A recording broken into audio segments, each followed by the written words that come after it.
Hey guys, I finished another book. I finished Fahrenheit 451.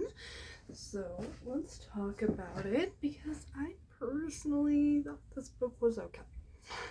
Nothing absolutely wonderful, but nothing bad. I liked many parts of it actually. But yeah. So there's that. I hope you enjoy this video. There will be spoilers, just so you guys know. Okay, let's get started with this because I have a lot to say now. I personally really liked this book mostly. I think some parts were kind of boring, and I wouldn't say it's like the best book I've read this year by any means, but I wouldn't say it's the worst. Actually, no, it's not the worst. I haven't read it for a little bit. It's not a terrible book. It's just kind of like, it's kind of there. I don't recommend this book, but I wouldn't say that I don't recommend it. If you're wanting a dystopian book, this is one.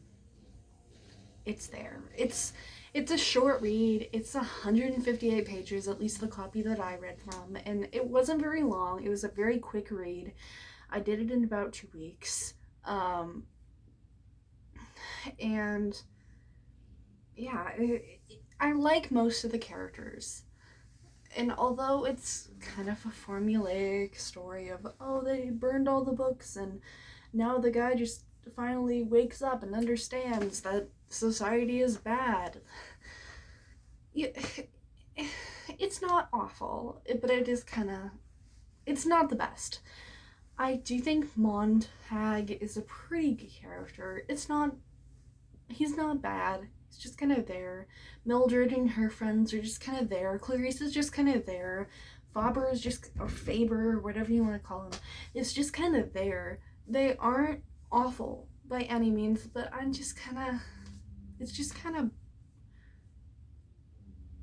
it's a book you can read. It's not a book that I despise, but it's not a book I plan on reading anytime soon. Again, I know there's a book to movie adaptation, so I might end up watching the movie sometime, but even that I don't really know.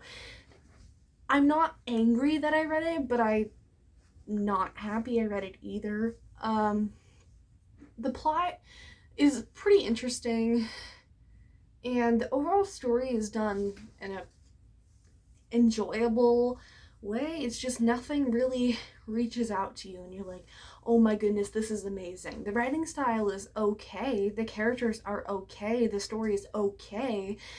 There's nothing awful about it, but it's just, and there's nothing fantastic about it either. I had to read this book for one of the classes I am in, and I've read much worse for some of my English classes that I've had to take. Romeo and Juliet is one of them. Little Fires Everywhere is another one that I hated, that I had to read for an English class. It's not bad. It's not bad by any means, but I wouldn't recommend this to anyone who is, if they're like, what's your favorite book that you read this year? I would say go read the Chaos Walking trilogy. I wouldn't, or if you don't count Chaos Walking, I would say like go read Long Way Down, or because I also read or I liked The Visions too, if you like comic books. There's a bunch of different things I've read this year that are much better than this, and although this is by no means the worst book I've ever read, it's not a book I ever plan on going back to.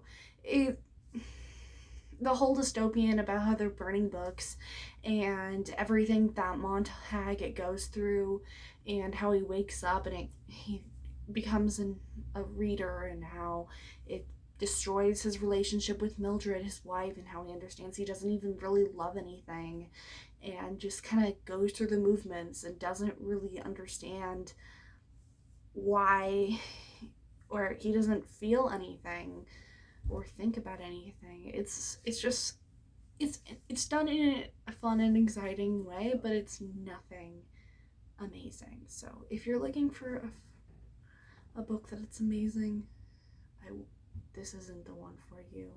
But if you're looking for a short book that isn't awful but isn't absolutely amazing, book, you're just a dystopian book you want to get through really fast, this would be a good one for you to go to.